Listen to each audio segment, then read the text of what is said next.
minute.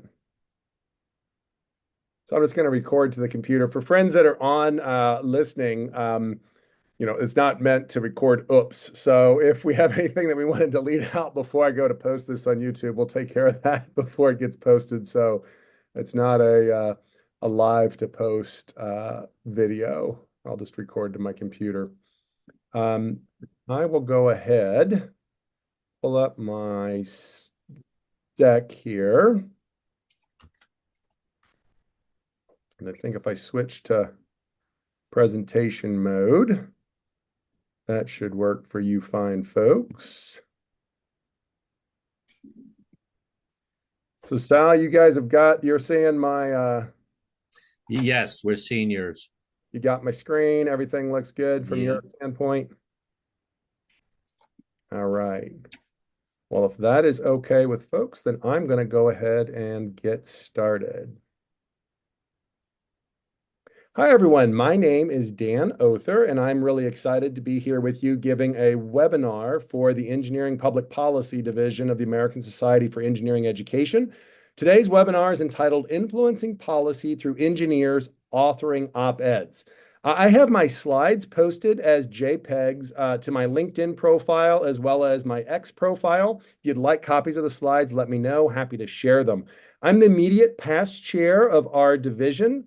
I'm a faculty member at the Missouri University of Science and Technology. Many of you may know this as the University of Missouri-Rolla. I also, in my gig economy, serve as the executive director for the American Academy of Environmental Engineers and Scientists. And part of why I'm interested in public policy and delivering this webinar is that I've served at the local, state, and federal level in various government entities developing policy. So locally, I've served as an elected member of our Extension Council with the University of Missouri, and I served in the role of vice chair here for Phelps County. At the state level, our governor of the state of Missouri appointed me to serve on the Missouri Hazardous Waste Management Commission, and my fellow commissioners elected me to chair of that, which I've chaired the past 2 years, so I've just stepped down as the immediate past chair of that commission. And then from 2014 to 2019, I had the distinct privilege of serving as a senior science advisor to the Secretary of State in Washington, D.C. in 2014 and 15, and then remotely beyond that. And I was a science advisor for food security. By the end of today's presentation, you should be able to define op-eds, describe the outline of an op-ed, be able to analyze op-eds to see if they're achieving their goal, recognize the impact of op-eds, describe how engineering faculty might be able to get credit for op-eds, and then even develop a personal plan to author at least one op-ed. So we're going to go everywhere from definitions all the way through to synthesis and creation. Hopefully, by the end of this, you feel inspired and empowered to be able to create op-eds yourself. Now, part of this means that we're going to have to do a little bit of reading, because to understand an instrument of writing, it's helpful to do a little bit of reading. So some of these slides are a little bit text intensive, but hang with me so we can look through this.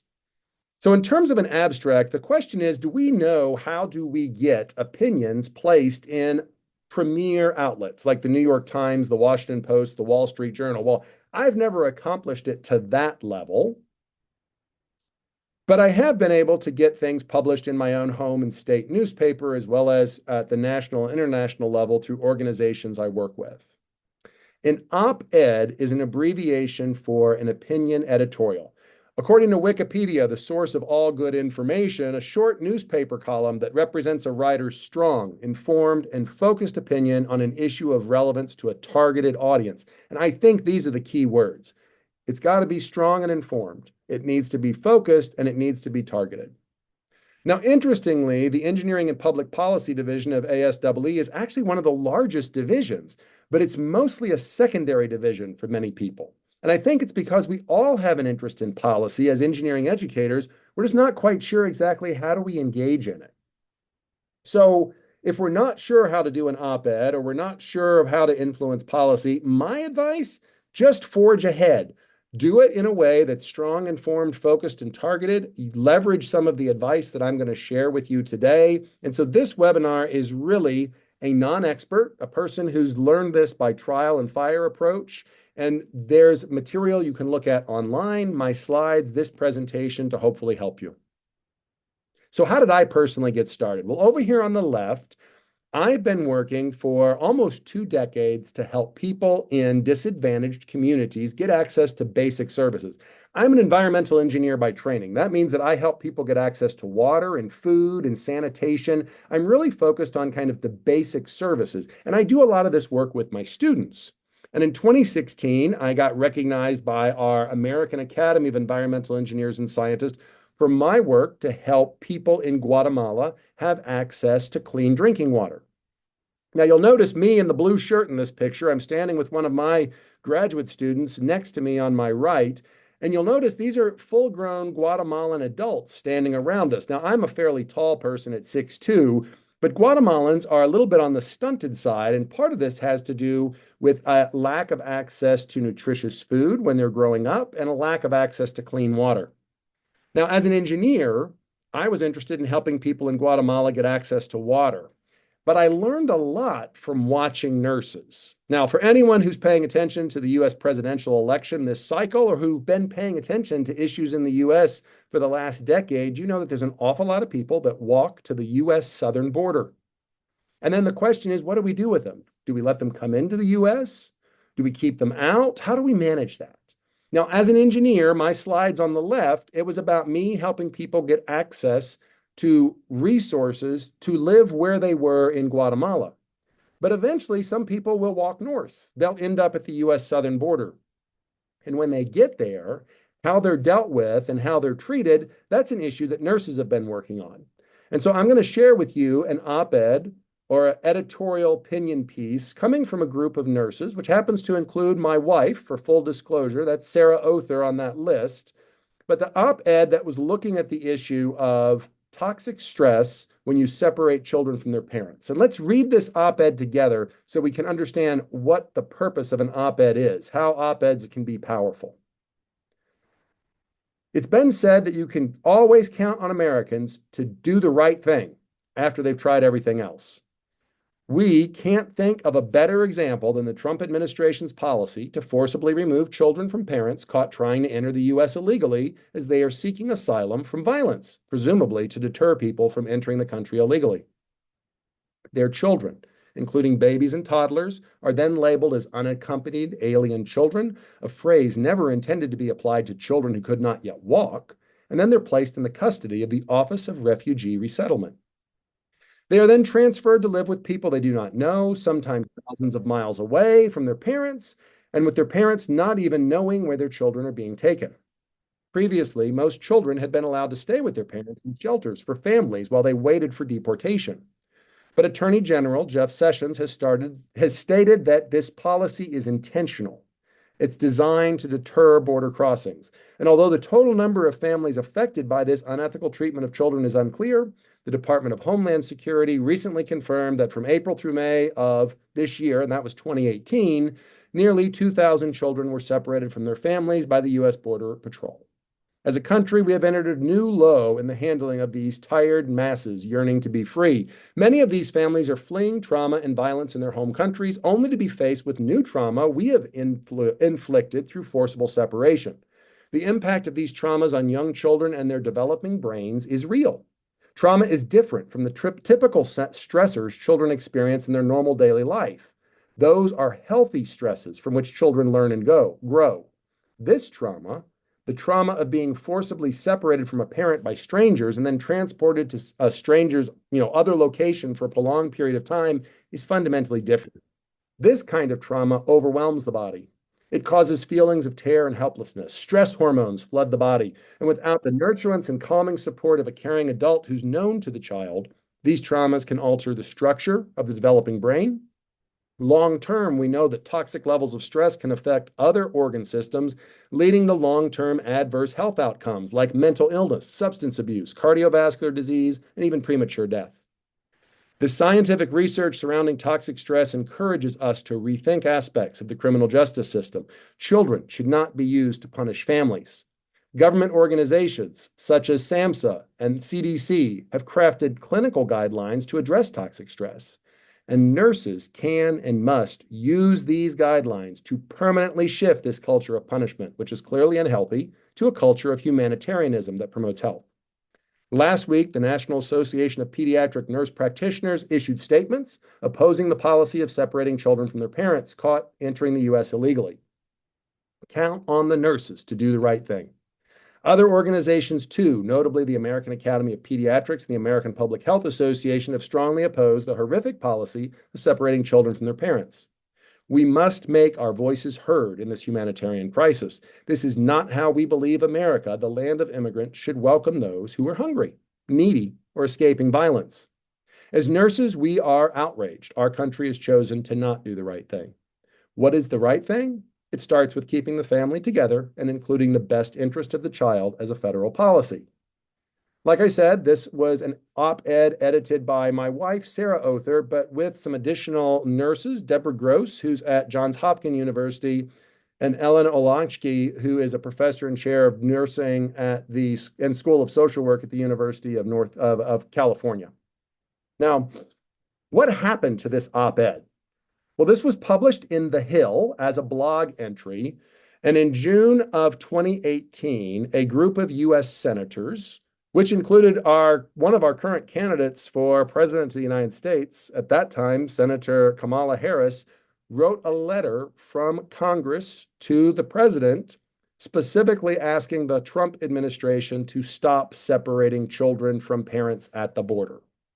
And in that letter from Congress to the president, they cited this op-ed as an example of why they need to change the policy. Second paragraph, your administration's decision to separate children from their parents at the border is cruel, unnecessary, and goes against our values as Americans. Furthermore, reports by the administration is considering measures that would make it more difficult for parents and relatives to sponsor children in ORR custody also raise serious concerns.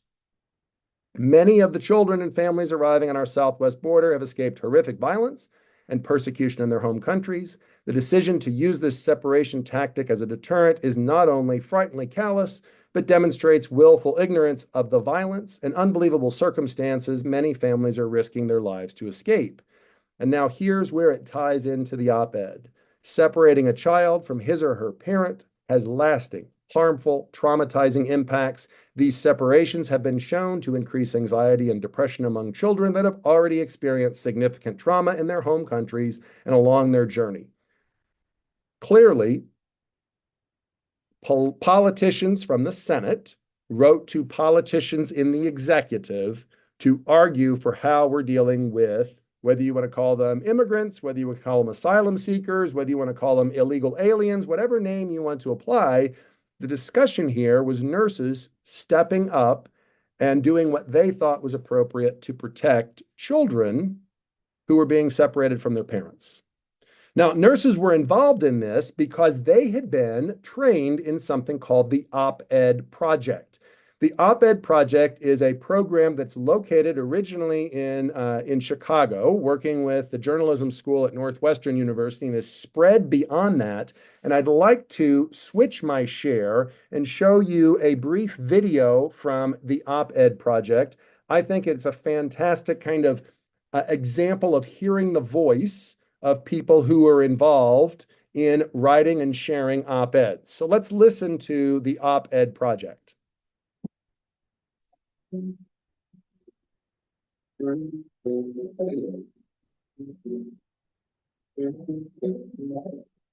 Op-Ed Project is so important because it empowers me to share their voice. It helped me place a story which went so viral. It landed on the front page of the New York Times. I don't know that I will ever get over the OMG moment when a fellow realizes they're being published for the first time. It's a tough proposition to get so much published by such amazing newsrooms across the country. It was a much deeper impact for me of understanding that my expertise matters in the world.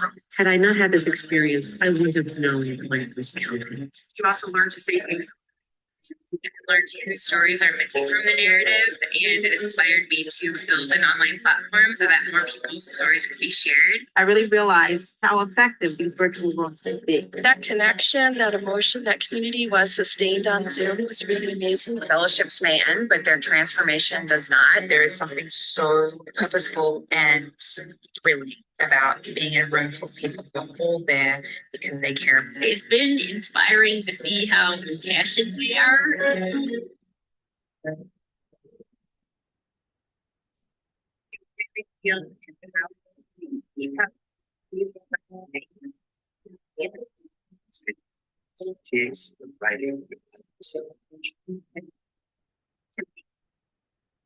We get to change the world and watch those around us change the world.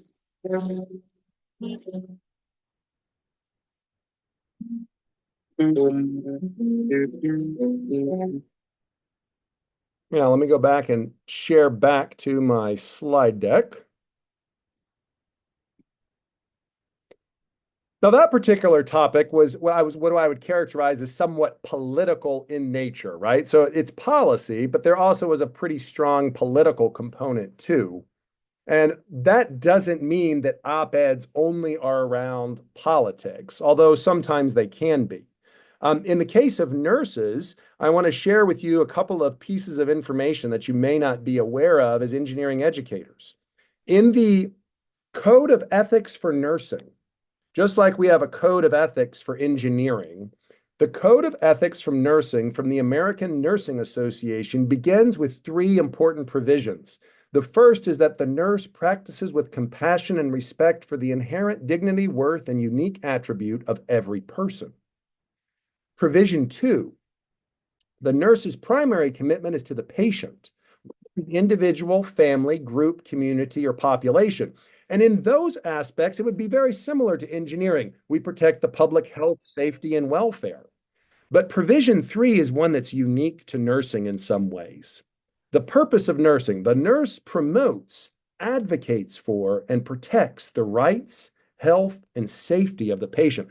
Imagine you're at the hospital, you're unconscious or coming out of consciousness, in and out, because you're in the emergency room and they've given you some kind of sedative. Who's there to actually protect you and speak up for you? It's not that the patient is completely not taken care of. It's the question is, who's taking care of them? Who is speaking up for the patient?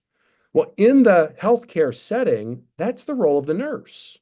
The way that a nurse cares, described by Virginia Henderson, who created the theory of care for nurses about 50 years ago, is that the unique function of the nurse is to assist the individual, sick or well, in the performance of those activities contributing to the health or its recovery or to peaceful death, that he would perform unaided if he had the necessary strength, will, or knowledge, and to do this in such a way as to help him gain independence as rapidly as possible. What a powerful narrative of what it is to be a nurse. And so it's not surprising that we would see op-eds and advocacy and positions coming from nursing that we might be able to consider how we would adopt and use in engineering.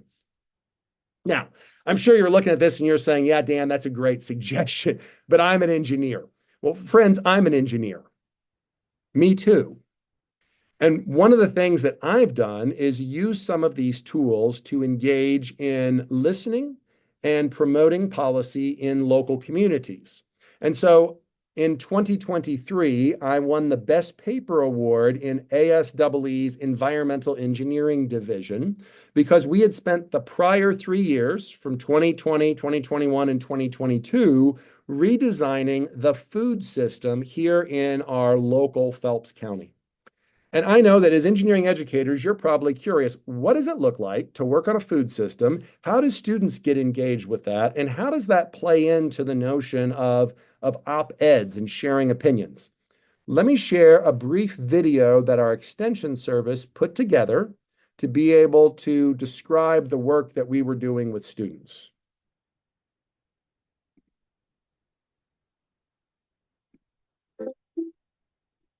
And then a lot of this also includes then, at the actual visiting, right? So this was, for example, we just went to Rodney Southard's farm, right? One of these cattle farmers. And then we went over to St. James and talked to Josh Stacy, and so at Public House.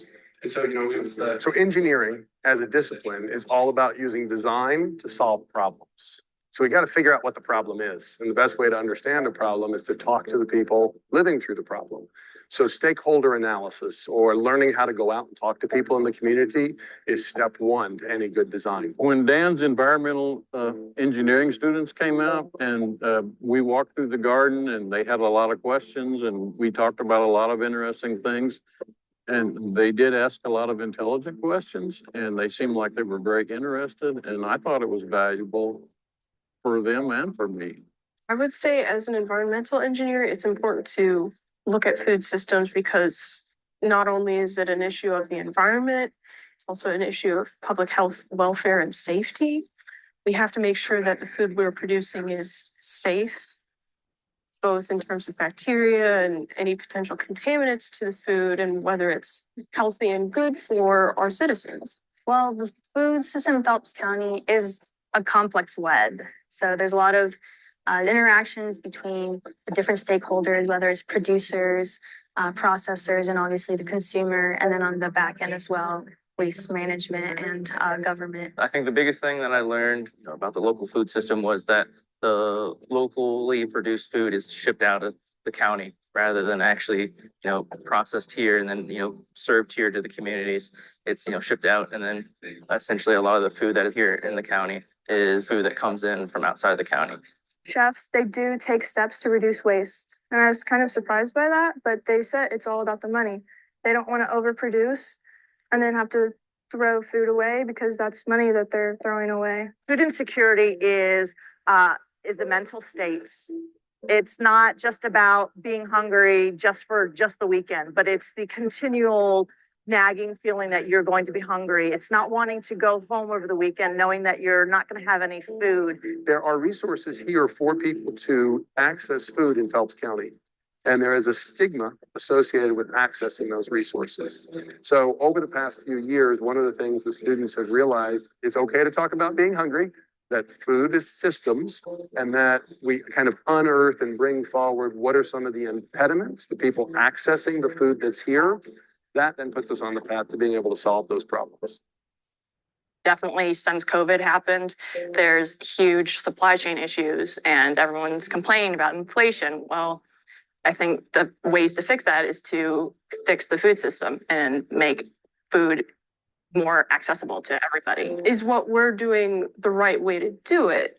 Or is there any ways that we could take this system, change it around and make it better for our citizens, make food more available, more sustainable, more accessible, and healthier and easier?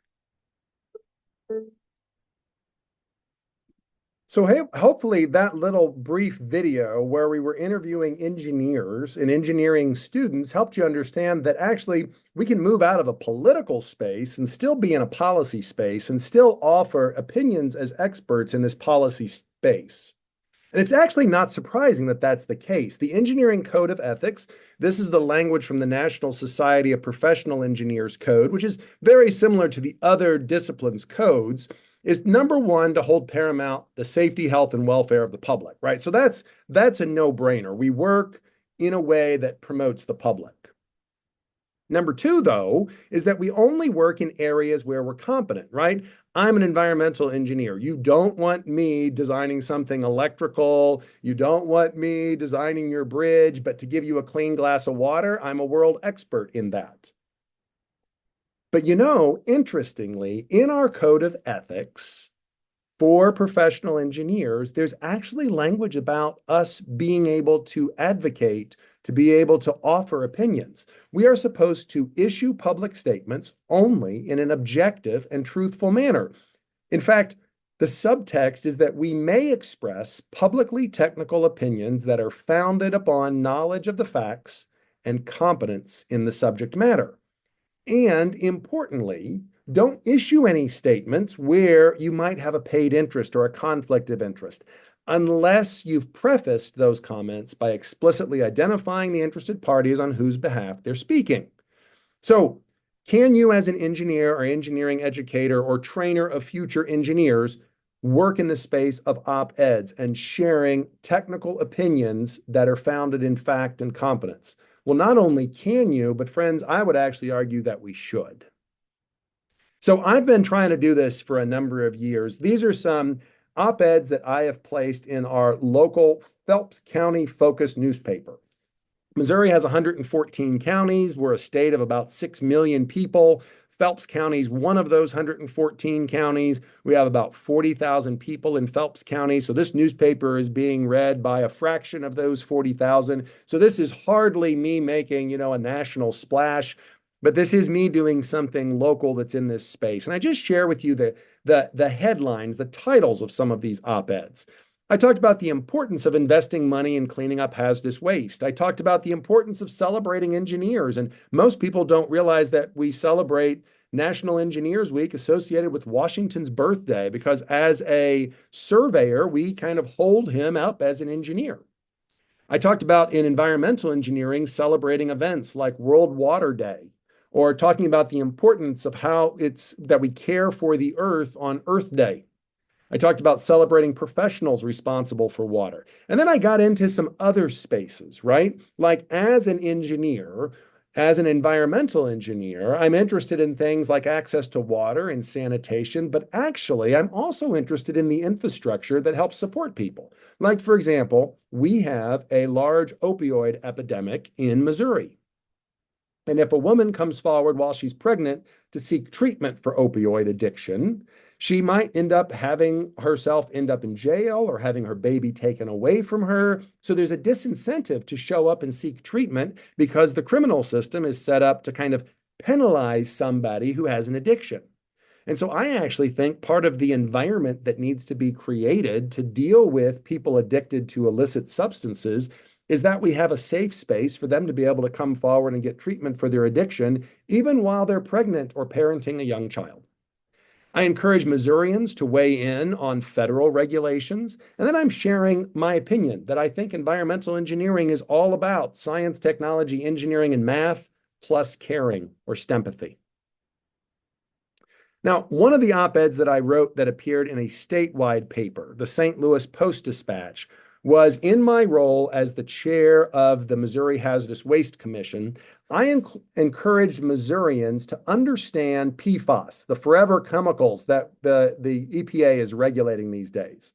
And just to show you that it doesn't all have to be a political slant, one way or the other. This is not about being, a blue or a red. This is not about being a Democrat or Republican. This is not about how independent you are. This is about you as a technical expert sharing evidence-informed opinions. Let me read a little bit to you about my encouraging Missourians to speak up about the best ways to respond to PFAS. Most of us think of hazardous substances as those things we keep locked under the kitchen sink or high up on the shelf in the garage. But did you know that the waterproof jacket in your closet or the nonstick pan on your stovetop may contain PFAS, a family of synthetic chemicals that the EPA proposes to regulate? On November 7th, this is of 2022, the period for public comment on proposed rulemaking by the EPA will close. And as the current chair of the Missouri Hazardous Waste Commission, I urge my fellow Missourians to better understand PFAS and to take time to comment on this proposed rule. For the past 70 years, PFAS have been used in clothing and cookware. They've helped parents clean up spills. They've helped the military combat life-threatening fuel fires. And today, we realize that PFAS are persistent in the environment, meaning they don't break down, and they're a concern to human health, potentially contributing to cancer. But Missourians are common sense people. We understand that spilling gasoline, diesel fuel, or motor oil on the ground is a bad idea. We understand that we shouldn't remove old lead-acid batteries from our car and dump them in a waste pit behind our home. Missourians care about our health, about the health of our loved ones and our neighbors, and about our beautiful natural environment. But Missourians also know the value of a buck. We don't want to pay more to get less. We're happy to take care of our neighbors, but we want to understand why and how our tax dollars are being spent. The Hazardous Waste Commission was created to help in the process of dealing with hazardous waste. Our job is to encourage treatment or recycling, to ensure safe handling, and where proven technology is available and the economic impact is reasonable. And these are the important points to remember: technological feasibility, and economic reasonability. Recently, the EPA proposed new rules to regulate two PFAS compounds as hazardous substances. And if and when EPA adds these chemicals to regulation, and by the way, they have done that now, this would enable the state to implement additional procedures to protect human health and the environment. But here's part of the concern. Currently, we lack an economically viable technology to treat PFAS. In fact, scientists aren't fully convinced that we can even reliably measure PFAS in the environment at the extreme low levels, parts per trillion, that the EPA is proposing. And what's more, it's not clear that all PFAS chemicals present the same threats. This isn't to say we should throw up our hands and just accept the inevitability of potential harm to human health and the environment. Rather, we have some difficult choices ahead of us. For example, just how much money are we willing to spend to try and find these forever compounds that seem to be more or less everywhere? I'm an environmental health engineer, and I know how I'd spend my money, but that's not the point. The point is PFAS aren't your typical hazards, and Missourians should speak up. While most regulatory requirements apply to industry, as a commissioner, I feel you should be aware of these chemicals and how they impact your environment. You see, the disposal of hazardous compounds is regulated differently depending on who's doing the throwing away.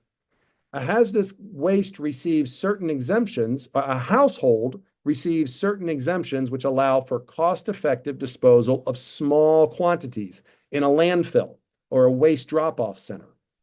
In contrast, large businesses must manifest and process their waste through permitted treated storage disposal facilities designed specifically to manage waste.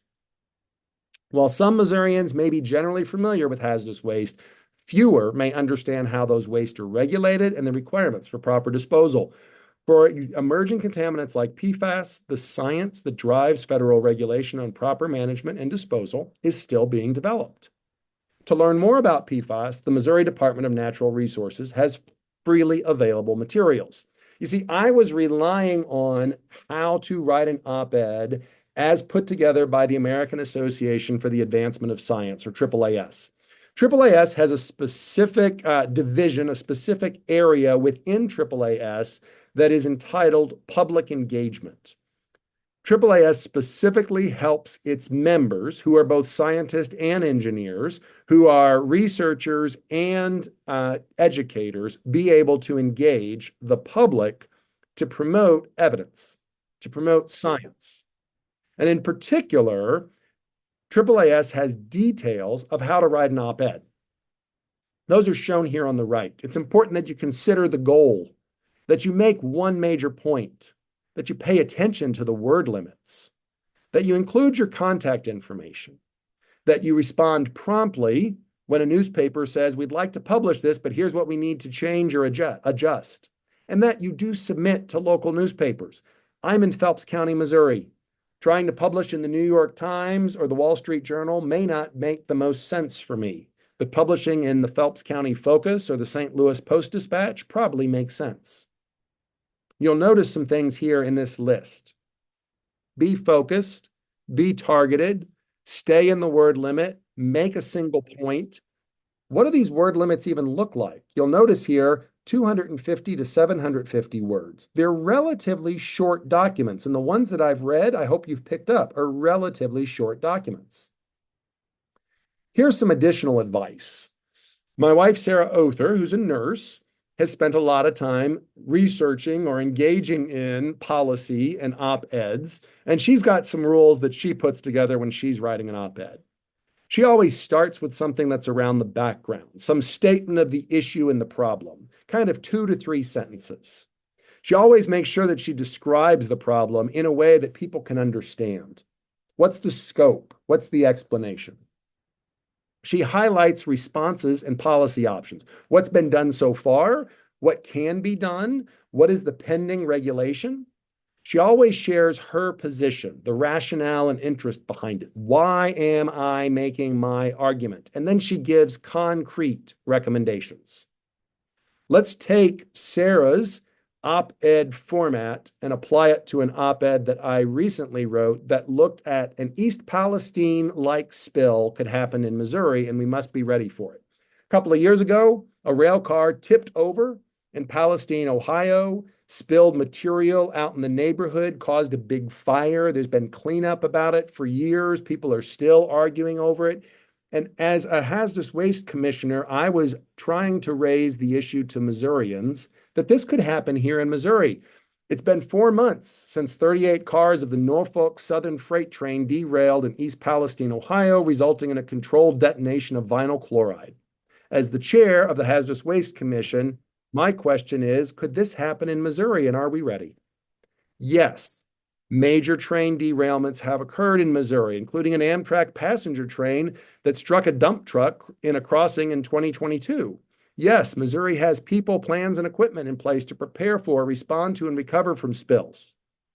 Those are background. Red dots or red stars corresponding to background, statements of the issue. And then I come right out with my recommendation. Yes, the spill that occurred in East Palestine can occur in Missouri, and it's something the state must prepare for. And here's my recommendation. That means we need to create a better funding mechanism for first responders and equipment. So I go on to explain what's there in the literature now. I've learned that the most likely first responders on the scene of a spill would be members of Missouri law enforcement, right? In other words, the police will show up first. But the police probably don't have the equipment to protect themselves. They might have a pistol on their hip. They might have an electric gun. They might have a bulletproof vest. They might have a shotgun. But do they have a chemical mask? Maybe, maybe not. Next on the scene would be firefighters. But in rural areas, remember 114 counties in Missouri, only a few of those are cities. Most of those are rural. Most of those firefighters are volunteer. They may not have the proper training to deal with a substantial spill. And so as to serve as a focal point supporting the needs of planning, training, and access, the state has something called the Missouri Emergency Response Commission, or MERC. We also have the Environmental Emergency Response Team, which is part of our own Department of Natural Resources. And as I understand them, the goals for every response to a hazardous spill include neutralizing any immediate threat to human health, minimizing long-term health, and protect the environment. So those are the responses and policy options we have. But again, I come back to my recommendation. But first responders to any disaster and those second responders with responsibility to transition to full recovery, they need our support. Why do I have this position? Well, because in the aftermath of the terrorist attacks on 9/11, Missouri received an influx of federal support for equipment and training. And over the past 2 decades, much of this infrastructure has come to the end of its useful life as federal funding has dried up. Today, Missouri has only a handful of teams with the capacity to respond to a spill of the magnitude found in East Palestine. So what have we done? Well, on June 15th, the commission that I chaired had a public event. We listened to a public discussion of Missouri's capability, and during the meeting, it was clear to me that Missouri has passionate, knowledgeable, capable people. Response plans are in place, and regular incident practice occurs locally. But position, where I noted an opportunity for improvement, is in the mechanism to pay for the readiness of the response network. Currently, the cost of responding to a spill are covered by the responsible party after the fact. And while this seems like a fair mechanism to recover cost after the fact, I don't see where this helps provide funding to be ready ahead of a spill. Because training ahead of any disaster and the availability of appropriate equipment for rapid deployment immediately following a spill is essential to protect health, in my opinion, there's an urgent need for improved funding. And in April, the governor's office announced the distribution of more than $6 million of grant funding to support law enforcement, fire, and emergency medical providers. The money from that came from the American Rescue Plan, or ARPA. While some of these funds were requested to purchase equipment for hazardous spill, a one-time expenditure after a major event like 9/11 or COVID-19 is not a sustainable model. So what's my recommendation? We know that the spills of hazardous materials that occurred in East Palestine, Ohio, can occur in Missouri. And to be financially prepared for that, Missouri might consider, for example, fees on fossil fuel replacements like photoelectric panels and lithium batteries, which is the approach currently used for managing underground storage tanks and lead-acid batteries. I'm specifically proposing a tax that would be used to help prepare for disasters, because things like electric cars are going to be our new version of a disaster. Ultimately, we need something that is business friendly, protects the public, has a financial model that honors the bravery of our first and second responders, leverages planning and incident preparation, and helps protect the natural environment for future generations of Missourians. Okay, well, I hope so far in this presentation I've convinced you. Yes, Dan, I see a role for engineers to be involved in op-eds, but I'm an engineering educator. I'm a faculty member. How do I get credit for something like that? Well, we all know that faculty get credit for teaching, research, and service. Well, let me take that back. We all know that faculty are required to report teaching, research, and service. They may not get credit for all those things. Maybe they do, maybe they don't. We might have arguments and disagreements about whether extension is counted at some universities. Does research kind of get overcounted? Do you have an attitude of it's all research, but just make sure your teaching's not bad? Do we have actual rewards for teaching? Let's not devolve down into that question. Let's instead look at an alternative model. Instead of talking about research, teaching, service, and extension, let's explore Boyer's model of scholarship in higher education. Let's blow up what we mean by teaching, research, and service, and let's look at an alternative model. Faculty in higher ed are scholars of the first order, meaning that our job is to produce scholarship. And Boyer argues that we produce 4 types of scholarship. Discovery, which most people would call research, but then 3 additional types. Integration, where we work across with other professions. That includes science communication. Engagement, where we come out of the ivory tower. That includes extension and science diplomacy. And then actually the SOTL, or the scholarship of teaching and learning. As people who are part of ASEE, I'm sure you understand, I don't just show up in my classroom with a whiteboard and a marker and give a lecture. Some days I might do that. But most days, I'm actually intellectually engaging. How do I help my students learn? And I'm constantly exploring new content, and in particular, new pedagogical approaches to support their learning. I'm not just a teacher. I'm a scholar of teaching and learning. And so I would actually argue that op-eds are a version of integration. They're a way to get credit as a scholar in higher ed. How do we know that they're a way to get credit? Well, let's focus on what things we always get credit for in higher ed. If it's peer-reviewed, that's the gold standard. My friends, even editorials get peer-reviewed by the editor-in-chief of the newspaper or the editor-in-chief of the journal. So don't let people tell you it's not peer-reviewed. It might not be double-blind peer-reviewed like a medical journal, but a colleague has approved that you're publishing something. Let's also think about the importance of dissemination. When we talk about doing op-eds, don't double dip, right? We do have to think about the target audience, but we don't want to publish the same thing 3 different ways. How do we get funding for working in this integration space? Well, our faculty that are in communication, our colleagues that work in schools of journalism and other places find ways to get funding. Things like the Guggenheim Fellowship. What are other measures of impact? How do we as faculty argue in our promotion, tenure, annual evaluations and raises, and our post-tenure review that the scholarship of integration is meaningful?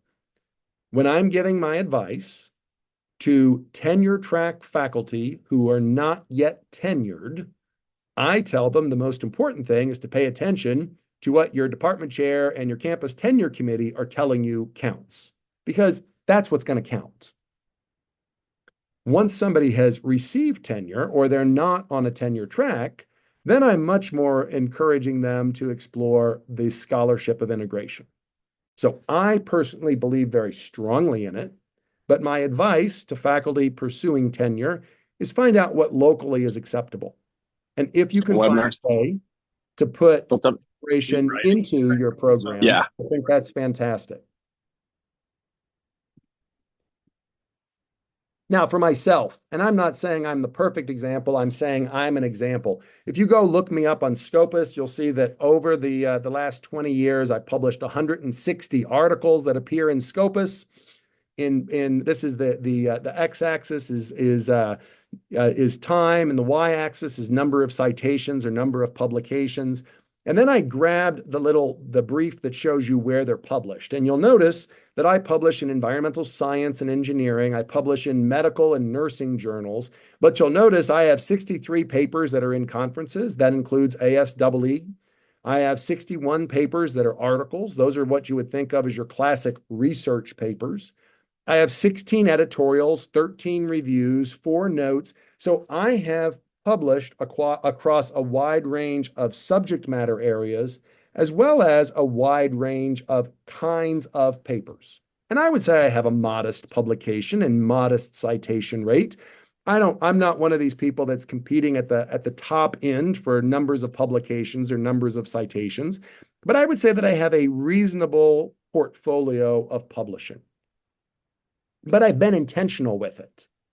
During COVID-19, I collaborated with a number of colleagues to publish specifically editorials on how we respond to COVID. I talked about the importance of using think, pair, listen exercises when we move to online.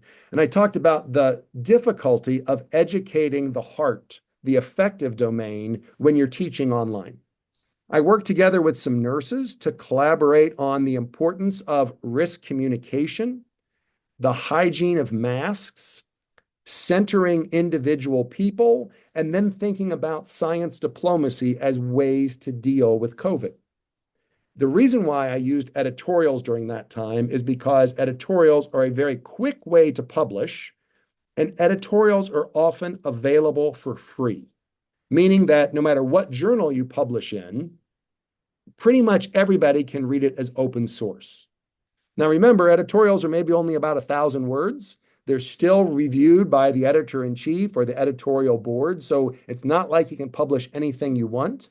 But I will encourage you, if you've never explored publishing editorials in peer-reviewed journals, it is a good way to get out a consistent message around some topics you're interested in sharing. One of the other ones that I've done is to share columns in the Journal of Nursing Economics in collaboration with an organization called Sigma Theta Tau, the International Society of Nursing, or the International Honor Society of Nursing. And to kind of give you an idea of what this looks like and how my activity has influenced nursing, just as nursing has influenced me, listen to the organizational call from Sigma and understand where you see an environmental engineer playing a role in influencing this nursing society. 100 years ago, 6 brave women founded the organization we know today as Sigma Theta Tau International Nursing Honor Society. We had just come out of 6 long years of grueling devastation between World War I and a global pandemic. And yet these brave women saw this as the appropriate time to face this devastation with love, honor, and courage. Fast forward 100 years. Once again, we're faced with dark times.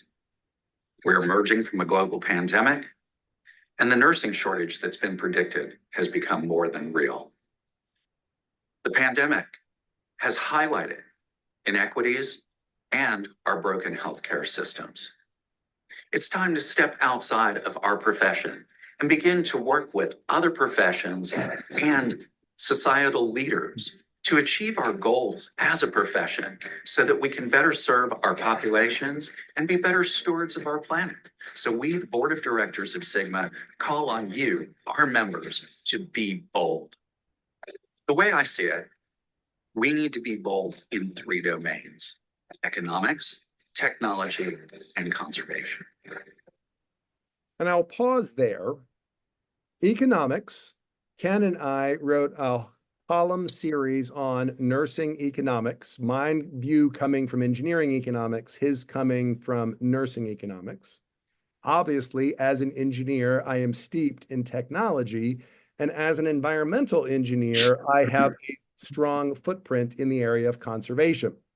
Ken and I worked together on his efforts to launch this as a keystone initiative for Sigma Theta Tau. That is a international global organization of 150,000 nurses spread in more than 100 countries around the world. And from that partnership with Ken and understanding what you could do in the field of nursing, I pivoted and have used that also in the profession of engineering, particularly in environmental engineering. So from the position of being a researcher who has published a lot of papers and been recognized as a top-cited scientist in the field, in particular for topics around sustainable development and nursing and public health, I decided to take on the challenge of redefining my own subdiscipline of environmental engineering. You'll notice from the U.S. Department of Labor, Bureau of Labor Statistics, these are the descriptions of architecture and engineering occupations. There's more than 20 posted online. I'm just going to highlight a few. Civil, design, plan, build, infrastructure. Mechanical, design, plan, build, device. Electrical, design, plan, build, equipment. Environmental, design, plan, build, thing that deals with hazards. And while those are good definitions, I argue that those are definitions around the what and the how of engineering, and they miss the why. And the why is the motivation that brings people into engineering. The why is something the National Academies of Engineering has asked us to work on. There are too many opportunities in engineering that go unanswered because there are not enough engineers. And one of the reasons is because engineering has not been inclusive enough to bring in people that are from diverse backgrounds that traditionally haven't been in engineering. One of the things the National Academy encourages us to do was change the conversation, to make engineering a place that people who solve problems want to come and work. And so in a series of editorials and research articles with a number of colleagues, including economists and nurses and engineers, we've redefined what it is to be an environmental engineer. We've emphasized the importance of caring for human welfare. We've talked about the importance of sustainable development and planetary health. And we've redefined that environmental engineering is about scaling up caring. This past year, the Department of Labor listened. The definition of environmental engineering has been rewritten. If you go online and you compare the definitions of civil, mechanical, electrical, systems, whatever flavor of engineering you want, you will notice something unique and special about environmental engineering. We are now described as using engineering disciplines in developing solutions to problems of planetary health. Our definition has moved from a focus on the how and the what to a focus on the why. We are solving the problems of planetary health. And so now I would turn to you. I would say, all right, what do you think are some topics that would be good for some op-eds? Where would you submit or share those topics? What do you think would be some requirements for those topics? I'd love for you to connect and share here with each other and tell us some of what you've learned about this. I hope that today in this presentation, you've learned how to define an op-ed appearing in a newspaper or a blog or a journal. You've understood the background, the importance of the response and the policy, your positions and your recommendations. You've understand how you can analyze an op-ed to see if it's strong, informed, focused, and targeted. You've recognized some case studies of op-eds and their impacts with engineers and nurses. And you've talked about ways that you could get credit for an op-ed and perhaps even understand where you might author an op-ed. As we end today, I'd love to be very interested in knowing more about your stories. Please feel free to reach out via email or connect with me. And as I stop my sharing, I would love for folks to feel comfortable to turn their cameras on and share some discussion. I'll stop the recording so we can feel comfortable to be candid and chat, but I'd love to answer any of your questions or hear ideas of where you'd like to work on op-eds. Thanks so much for your time.